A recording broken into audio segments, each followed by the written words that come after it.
கர்த்தருடைய பரிசுத்த நாமத்திற்கு ஸ்தோத்திரம். வெளியேற பெற்ற நேரத்திலே ஆண்டவருடைய வார்த்தையை உங்கள் மத்தியில் பகிர்ந்து கொள்வதிலே மிகுந்த மகிழ்ச்சி அடைகிறேன்.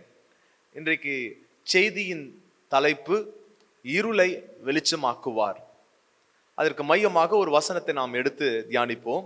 ஏசாயா 60ஆம் அதிகாரம் 2ஆம் வசனத்தை நான் உங்களுக்காக வாசிக்கிறேன். ஏசாயா 60ஆம் அதிகாரம் 2ஆம் வசனம். இதோ இருள் பூமியையும் கார் இருள் ஜனங்களையும் மூடும், ஆனாலும் உன்மேல் கர்த்தர் உதிப்பார், அவருடைய மகிமை உன்மேல் காணப்படும். இதோ இருள் பூமியையும் கார் இருள் ஜனங்களையும் மூடும் என்ற ஒரு வார்த்தையை நம்ம பார்க்கிறோம்.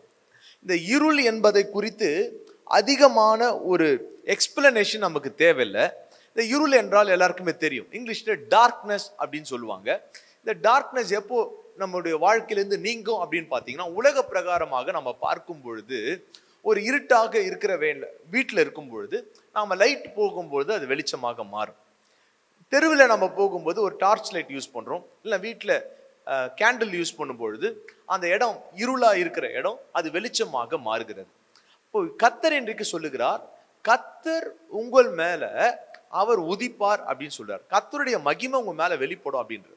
எப்போ நாம இருளில் இருக்கும் பொழுது, கார் இருள் நம்மை மூடிக்கொண்டு இருக்கும் பொழுது, இந்த கார் இருள் நம்மை மூடிக்கொண்டு இருக்கும் போது கர்த்தர் நம்ம மேல வெளிச்சமாக அவர் உதிக்கிறவராக இருக்கிறார். இது குறித்து நாம தியானிக்க போகிறோம். என்னென்னலாம் ஆவிக்குரிய ரீதியாக என்னென்னலாம் இருள் இருக்கிறது என்பதை நாம பார்க்க போகிறோம். முதலாவது ஒரு இருள் என்ன இருள் அப்படின்னு பார்த்தீங்கன்னா, பாவ இருள் குறித்து நம்ம பார்க்க போகிறோம். பாவ இருளை குறித்து பார்க்க போகிறோம். The darkness of sin. இது குறித்து நாம தியானிக்க போகிறோம். முதலாவது இருள் இருக்கிறதா வெளிச்சம் இருக்கிறதா என்றது பார்க்கும் பொழுது எது முதலாக இருந்தது அப்படின்னு பார்த்தீங்கன்னா, முதலாவது இருள் தான் இருந்தது. நீங்க ஆதியாகமம் 1ஆம் அதிகாரம் 2ஆம் வசனத்தை நீங்க பார்த்தீங்கன்னா, ஆழத்திலே என்ன இருக்கிறது? இருள் இருக்கிறதாக காணப்படுகிறது. ஆமென். அப்போ இருள் இருந்தது முதல்ல. அங்கதான் கர்த்தர் என்ன பண்ணுகிறாரு? வெளிச்சத்தை கர்த்தர் உண்டாக்குகிறார். அங்க ஒரு செப்பரேட் பண்ணுகிறார். இருளையும் வெளிச்சத்தையும் கர்த்தர் என்ன பண்றாரு? வெவ்வேறாக பிரிக்கிறத நாம பார்க்கிறோம். அதே போல நாம முதலாவது பார்க்க போகிற ஒரு காரியம் பாவ இருள். முதலாவது பாவம் வந்ததா, இல்லைன்னா நம்முடைய வாழ்க்கையில முதல் நம்முடைய வாழ்க்கையில பரிசுத்தம் இருந்ததா அப்படின்னு பார்க்கும் பொழுது, மனிதனை கர்த்தர் படைக்கும் பொழுது அவர் முதலாவது பாவத்தோட படைக்கல. முதலாவது இருள் இருந்தது, அதுக்கு பிறகுதான் கர்த்தர் வெளிச்சத்தை உண்டாக்குனாரு. ஆனால் மனுஷனை படைக்கும் பொழுது பாவத்திலேயே அவனை படைக்கல. முதலாவது கர்த்தர் எப்படி அவனை படைக்கிறார் என்றால், ஆண்டவர் அவருடைய சாயலில கர்த்தர் படைத்து விட்டு அவர் சொல்றாரு, இது நல்லது என்று கண்டார். நல்லதுன்னு கண்டு கர்த்தர் அவருடைய சாயலில படைத்திருக்கிற மனிதன் என்ன பண்ணுகிறான்? கீழ்ப்படியாமையினால விழுந்ததுனால பாவம் புகுந்தது. இருள் வெளிச்சமாக இருந்த இடத்துல இருள் வரல. ஆனால் கர்த்தர் நம்மை படைக்கும் பொழுது அவருடைய சாயலில் படைத்திருக்கிற நாம் கீழ்ப்படியாததுனால பாவத்துல விழுந்து நம்முடைய பாவத்திலிருந்து விடுவிக்கும்படியாக நம்முடைய இயேசு கிறிஸ்து இந்த உலகத்துல வந்திருக்கிறார். ஆமென். ரெண்டு விதமான ஒரு காரியம். நிறைய பேர் என்ன நினைக்கிறாங்கன்னா, தான் பாவத்துல இருக்கும் பொழுது தானாகவே நீதிமானாக மாறிடலாம், தன்னுடைய கிரியையினால நம்மை என்ன பண்ணிடலாம்? பரிசுத்தமாக்கிடலாம், நீதிமானாக மாறலாம் அப்படின்னு நினைக்கிறாங்க. இல்ல, ஒருவன் பாவம் செய்திருக்கும் பொழுது, இந்த பாவ இருளில் இருக்கும் பொழுது, இந்த பாவ இருளிலிருந்து எப்பொழுது நமக்கு விடுதலை கிடைக்கும் அப்படின்னு பார்த்தீங்கன்னா, எப்போ நமக்கு வெளிச்சம் கிடைக்கும் அப்படின்னு பார்த்தீங்கன்னா, இயேசுவின் ரத்தம் சகல பாவங்களை நீக்கி நம்மை சுத்திகரிக்கிறதாக இருக்கிறது. நாமே பண்ண முடியாது, நம்முடைய பாவ இருளிலிருந்து வெளியே வர முடியாது. நிறைய பேர் சொல்லுவாங்க, முள்ளாலதான் எடுக்கலாம் அப்படின்னு சொல்லி. அப்போ ஒரு குருடன் ஒரு குருடன் என்ன பண்ண முடியாது? வழிகாட்ட முடியாது. அப்போ பாவம் செய்கிறவன் நாமவே என்ன பண்ண முடியாது? இந்த பாவத்திலிருந்து வெளியே வர முடியாது. இந்த பழமொழியை தப்பா வச்சுட்டு நம்முடைய லைஃப்ல ஆவிக்குரிய ரீதியாக இதை பயன்படுத்த முடியாது. முள்ளால் எடுக்கலாம் அப்படின்னா, அப்ப டயபிட்டிஸ் இருக்கிறவனை சுகரை போட்டு அவன் என்ன பண்ண முடியாது? சரியாக முடியாது. அப்போது எப்படின்னா, நம்முடைய பாவ நிவாரண பலியாக நாம ஏதோ ஒன்றை நாம் என்ன பண்ணணும்? விலைக்கிரயம் கொடுக்க வேண்டும். அதை தான் இயேசு கிறிஸ்து கொடுத்திருக்கிறார். சிலுவையில ஒரே தரம் நமக்காக அடிக்கப்பட்டதுனால, ஆட்டுக்குட்டியின் ரத்தத்தினாலே நம்ம கழுவப்பட்டதுனால, இயேசுவின் ரத்தம் சகல பாவங்களை நீக்கி நம்மை சுத்திகரிக்கும் என்ற வசனத்தின்படி அவர் ரத்தத்தினாலே நாம கழுவப்படலாம். நம்முடைய ரத்தத்தை வச்சே நம்ம என்ன பண்ண முடியாது, நம்மளை பரிசுத்தமாக்க முடியாது. அப்போ இன்றைக்கு நாம இந்த வார்த்தையை கேட்கும் பொழுது எல்லாரும் பாவம் செய்து தேவ மகிமை அற்றவர்கள் ஆனும். அப்ப கர்த்தர் எதை எதிர்பார்க்கிறாரு? யாரெல்லாம் பாவ இருளில் இருக்கிறார்களோ அதிலிருந்து விடுபட வேண்டும் என்றால் கர்த்தருடைய சமூகத்துல மனம் திரும்பி தங்களை தாழ்த்தி அப்பாவின் இடத்துல வரும் பொழுது அவர் நம்மை சுத்திகரிக்கிறவராக இருக்கிறார். ஆமென். இரண்டாவதாக ஒரு இருளை குறித்து நாம பார்க்க போகிறோம். அது என்னன்னா மரண இருள். சங்கீதம் 23:4 கூட இருக்கிறது. மரண இருளின் பள்ளத்தாக்கிலே நடந்தாலும் பொல்லாப்புக்கு பயப்படேன், தேவரீர் என்னோடு கூட இருக்கிறீர், உமது கோலும் உம்முடைய தடியும் என்னை தேற்றும். முதலாவது ஒரு இருளை குறித்து நாம் தியானித்தோம், அது பாவ இருள். இரண்டாவது ஒரு இருள், அது என்னன்னா மரணம் என்ற இருள்.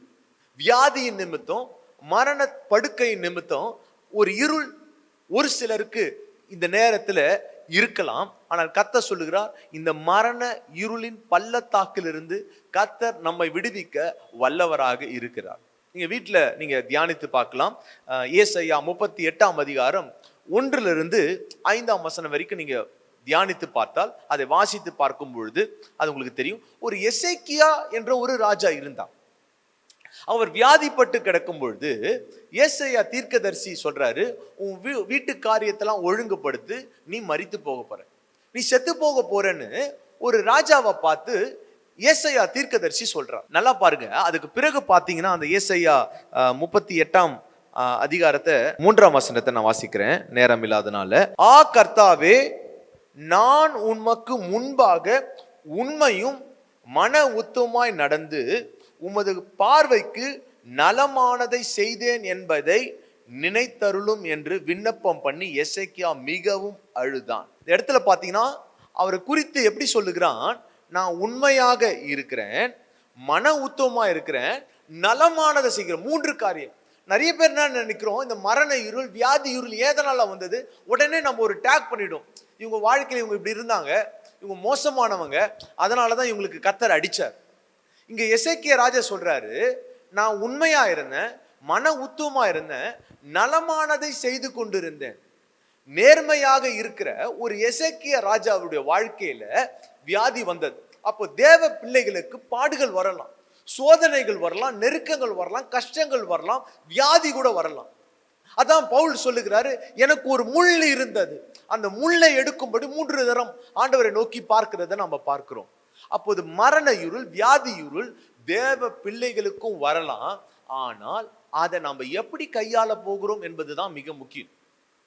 இந்த இடத்துல பாருங்க, ஒருவேளை ஒரு துன்மார்க்கனும் ஒரு சத்ருவோ நமக்கு விரோதமாக எழும்பி நாம நெருக்கத்தில் இருந்தா, நம்ம தேவனுடைய மனுஷன் இடத்துல போயிட்டு ஒரு தீர்க்கதரிசியில போய், எனக்கு இப்படிப்பட்ட ஒரு நெருக்கம் வந்திருக்கிறது, நீங்க தான் எங்களுக்காக ஆண்டவரை நோக்கி விண்ணப்பம் பண்ணலாம்னா.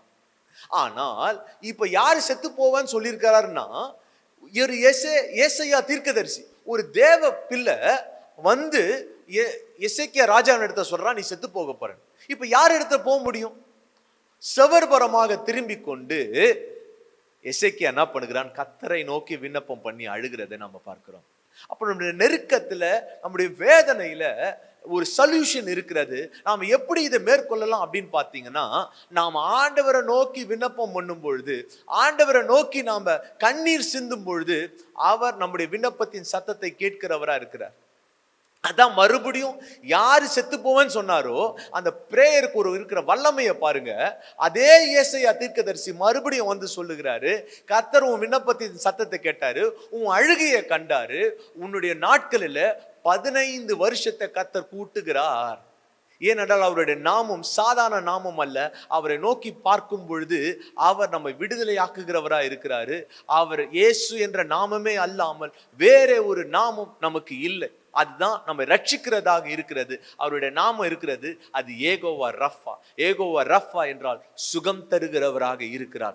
ஒருவேளை மரண இருளின் பள்ளத்தாக்கில் இருந்தால், நீங்க ஆண்டவரை நோக்கி பார்க்கும் பொழுது, நீங்க ஆண்டவரை நோக்கி மன்றாடும் போது, கர்த்தர் நம்மை விடுதலையாக்க வல்லவராக இருக்கிறார். ஆமென்.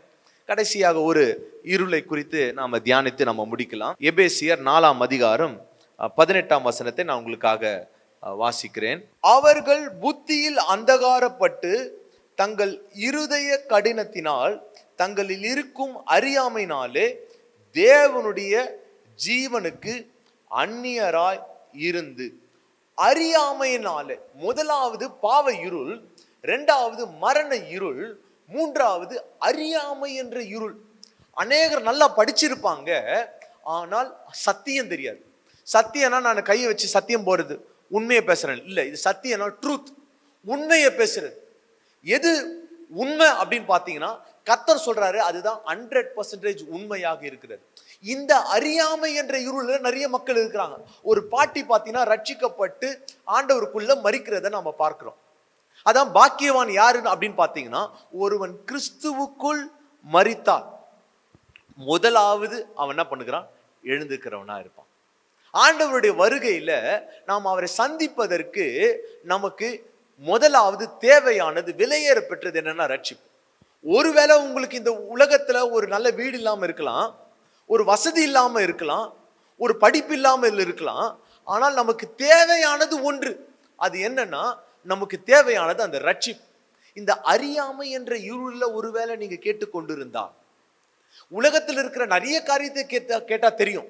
ஸ்போர்ட்ஸை கேட்டா தெரியும், ஒரு பொலிட்டிஷியன் நியூஸை பத்தி கேட்டா தெரியும், உலகத்துல எந்த இடத்துல எல்லாம் கொலை நடந்தது பத்தி தெரியும், உலக செய்தியை தெரியும். ஆனால் உங்களுக்கு தேவையான ஒரு செய்தி அப்படின்னா அது இயேசு கிறிஸ்து என்னுடைய ரட்சிப்பு என்ற செய்தியை நாம தெரிஞ்சிருக்கணும். இந்த சுவிசேஷத்தின் அறியாமையில நாம இருந்தா, இந்த சுவிசேஷனா என்ன என்பதை நாம பெற்றுக்கொள்ளணும். இந்த ரட்சிப்புனா என்ன என்பதை நான் பெற்றுக்கொள்ளணும். வெறும் இந்த ரட்சிப்பு என்னை பாவத்திலிருந்து என்னை மீட்டு என்னை நீதிமானாக மாற்றுகிறது மாத்திரம் அல்ல, என்னை வியாதியிலிருந்து சுகமாக்குகிறது மாத்திரம் அல்ல.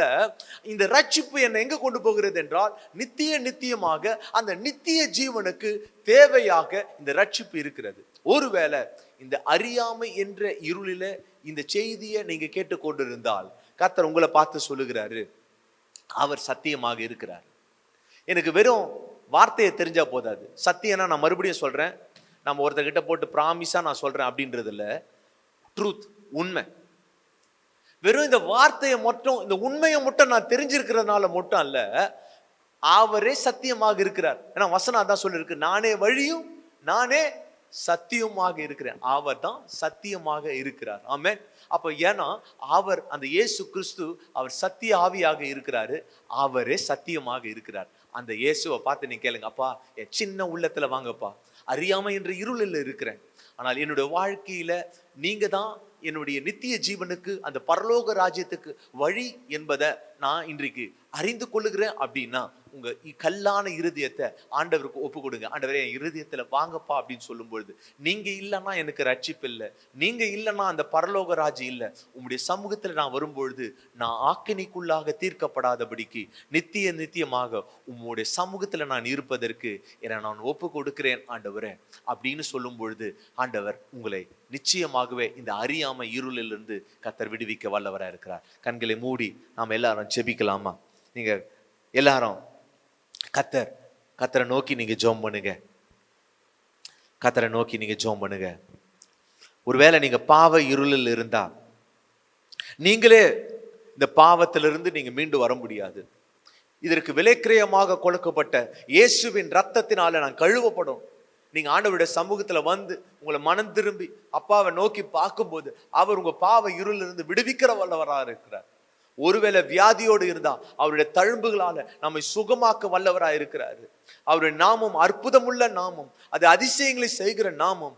இயேசுவின் நாமத்தினால எந்த பகுதியிலெல்லாம் ஆண்டவரே உம்முடைய பிள்ளைகள் பலவீனத்தோட வியாதியோட கட்டுகளில் இருக்கிறார்களோ, இயேசுவின் நாமத்தினால எல்லா வியாதியின் கட்டின் இருள் ஆண்டவரை விடுவிக்கப்படுவதாக. ஆண்டவரே கடைசியாக அறியாமை என்ற இருளில் ஒருவேளை இருந்தால், ஆண்டவரே இந்த வார்த்தை அவர்களை உயிர்ப்பிக்கட்டும். ஆண்டவரே இந்த சத்தியம் நீங்களாக இருக்கிறீர், மேசியா இயேசுவே எங்களுடைய உள்ளத்துல வாங்கன்னு சொல்லி ஆண்டவரே இந்த நேரத்தில் கேட்கிற ஒவ்வொரு பிள்ளைகளையும் நீர் ரட்சிப்பீராக, புதிய மனிதனாக ஆண்டவரே நீர் மாற்றுவீர் அனுப்புவீராக. எல்லா பழையவைகளும் ஒழிந்து போயின, எல்லாம் புதிதாயின என்ற வார்த்தையின்படி உம்முடைய பிள்ளைகளை ஆண்டவரே நீர் புதுப்பிக்கும்படியாக நாங்கள் ஜெபிக்கிறோம் சுவாமி. இந்த வார்த்தையினால ஆண்டவரே நீங்க அவங்களை விடுவித்ததற்காக நன்றி. இது போல எந்தெந்த இருளில் இருக்கிறார்களோ, கடன் என்ற இருளில் இருக்கிறார்களோ, அடிமை என்ற இருளில் இருக்கிறார்களோ, என் தேவன் உம்முடைய பிள்ளைகளை இயேசுவின் நாமத்தினால விடுவிப்பீராக. எல்லா துதியும் கனத்தையும் மகிமையும் உமக்கே நாங்கள் செலுத்துகிறோம். இயேசுவின் மூலம் ஜெபிக்கிறோம் எங்கள் நல்ல பிதாவே, ஆமென்.